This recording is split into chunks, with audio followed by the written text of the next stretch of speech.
This video is the first video for section 5E, which talks about correlation and causality.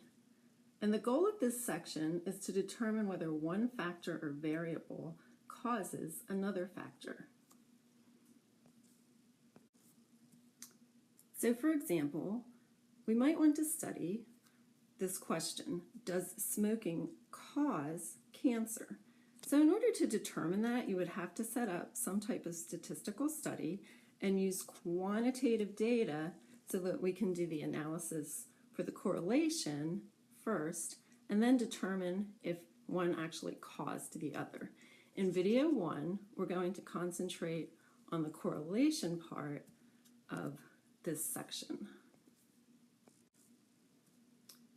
So a definition of correlation would be that correlation exists between two variables when one is related to the other in some way. So there's a relationship between those two variables. So for correlation, we might have something called a positive correlation or something called a negative correlation. So a positive correlation between the two variables exists if, as variable 1 increases, variable 2 also increases. By the same token, as variable 1 would decrease, then variable 2 would also decrease. So in a positive correlation, both the variables are changing in the same direction. If a negative correlation exists, then as variable 1 increases, variable 2 is going to decrease. And also if variable 1 is decreasing, obviously variable 2 would then be increasing. So they are actually changing in opposite directions in the study. Okay, so an example where we would expect a positive correlation to exist would be if variable 1 is number of hours studied per week and variable 2 is your GPA. It's a positive correlation because we would expect that as the number of hours studied per week increases, your GPA will also increase.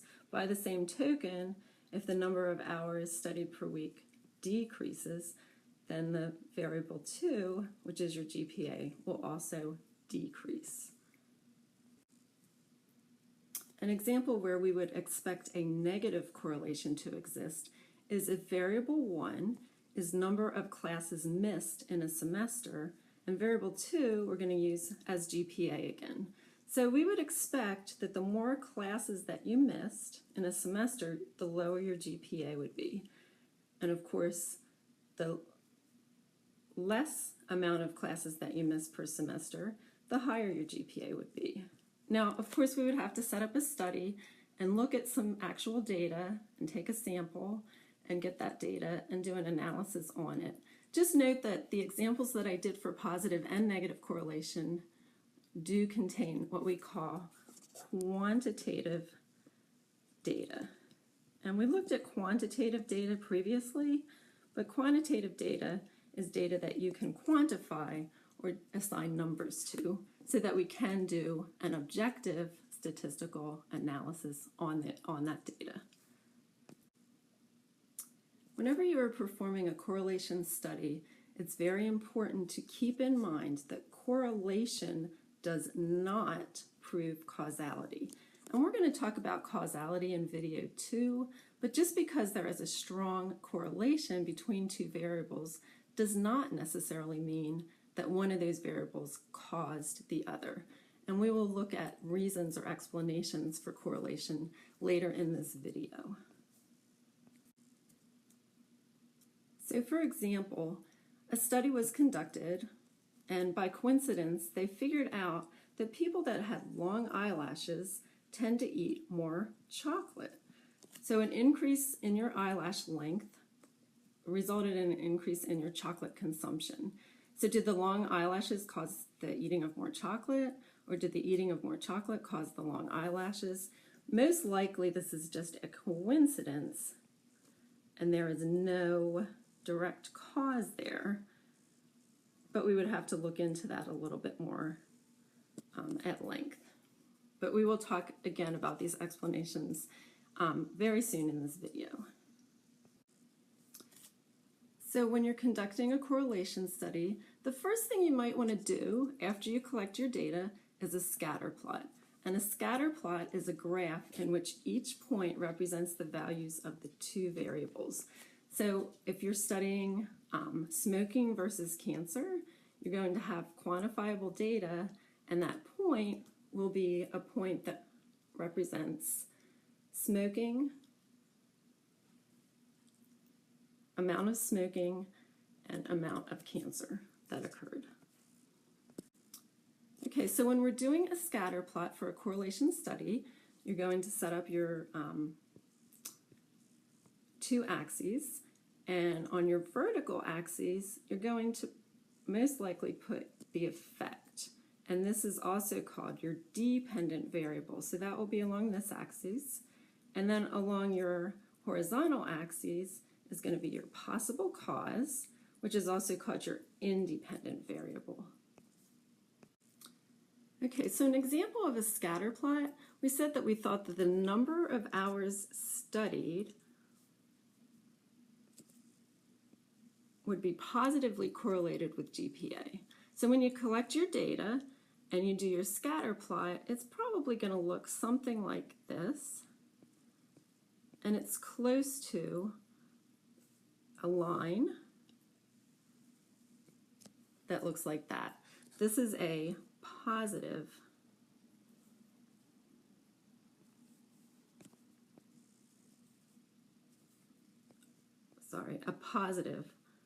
correlation.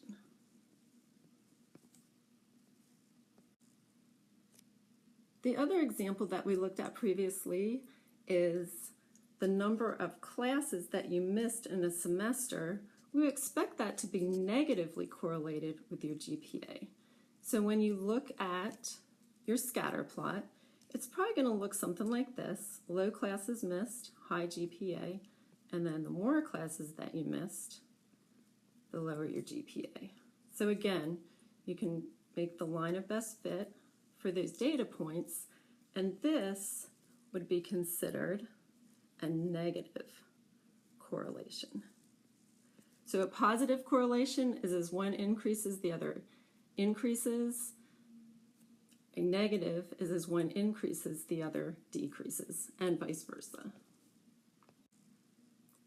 Another possibility when you're doing a correlation study is that you find no correlation. In other words, if we're looking at GPA versus number of siblings, you wouldn't expect there to be a strong positive or negative correlation.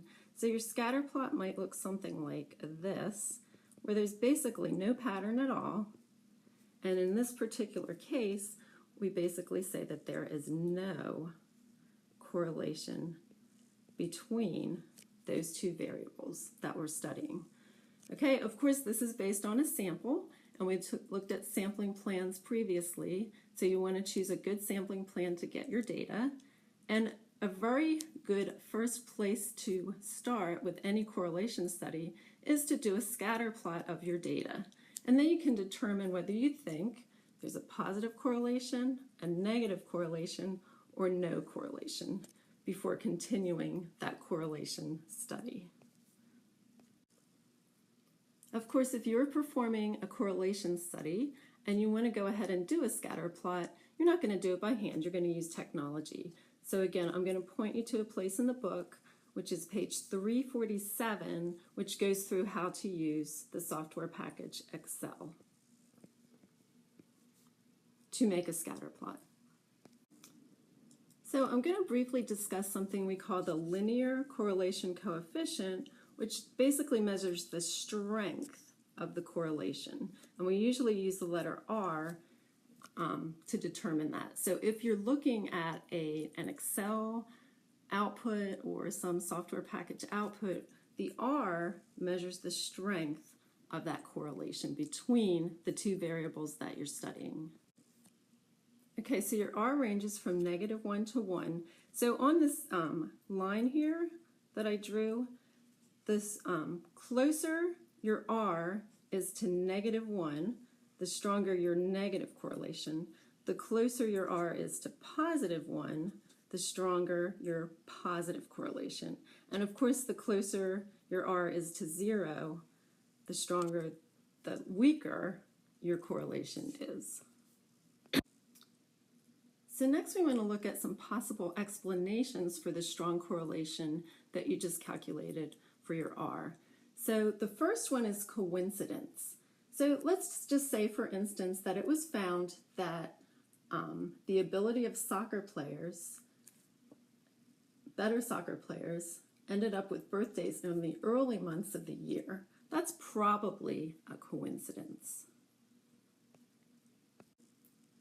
The second possible explanation for a strong correlation is what we call a common underlying cause. So it was found that as the crime rate increased in a specific city, the number of taxicabs also increased in that city. That's probably a common underlying cause. And a possible common underlying cause for this might be an increase in the population of that city.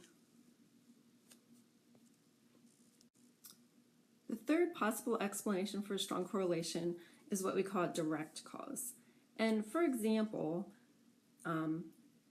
as gas prices increased, SUV sales decreased. This is a negative correlation, and it's probably a direct cause, the direct cause of the sales from the increase in the sales price. By the way, number 2 was a positive correlation, but we called that common underlying cause. So for example, let's go through this example using the tools that we've learned. So we want to study, is there a correlation between the number of automatic weapons and the murder rate? And what was done was a study in which they collected data, did a correlation study, and then in the end, we want to know, was there a cause there? And we're going to talk about cause in the next video, so we're not going to concentrate on that here, but I just want you to know that ultimately, we want to know if the number of automatic weapons causes the murder rate to increase or to decrease in a particular state. Okay, so the following table is the data for this study. In the first column are your automatic weapons. And automatic weapons is listed there as in thousands. So in other words, 11.6 is 11,600. Murder rate is the second column, and murder rate is the number of murders per 100,000 people. So the first one would be 13.1 murders per 100,000 people based on this particular number of automatic weapons, which was 11,600. So in this case, the automatic weapons is our possible cause, and the murder rate is our possible effect. Now this is just a bunch of data, so next what we're going to do is plot it on a scatter plot. Okay, so what I did on this slide is I did a scatter plot on the murder rate versus the automatic weapons. So the importance of a title. On the vertical axis, I listed out the murder rate. And again, important of labeling that. And then on the horizontal axis is your automatic weapons. And each one of the dots in this, and there should be 8 of them, represents the data that was on the previous slide. Okay, so you can also have Excel put in the line of best fit, which is what I did here. So this would be your line of best fit to those data points. Okay, Excel will also give you an R value, which is the strength of your correlation. Because it's positive, that means it's a positive correlation, but we would have to do a statistical test to determine if it's statistically significant, this positive correlation. So if we did determine that this positive correlation was statistically significant, meaning that there is a correlation between murder rate and automatic weapons, we still don't know if it's a direct cause, and that's what we're going to talk about in video 2 for section 5E. So this concludes 5E video 1, which we talked about correlation. And in video 2, we're going to talk about causality.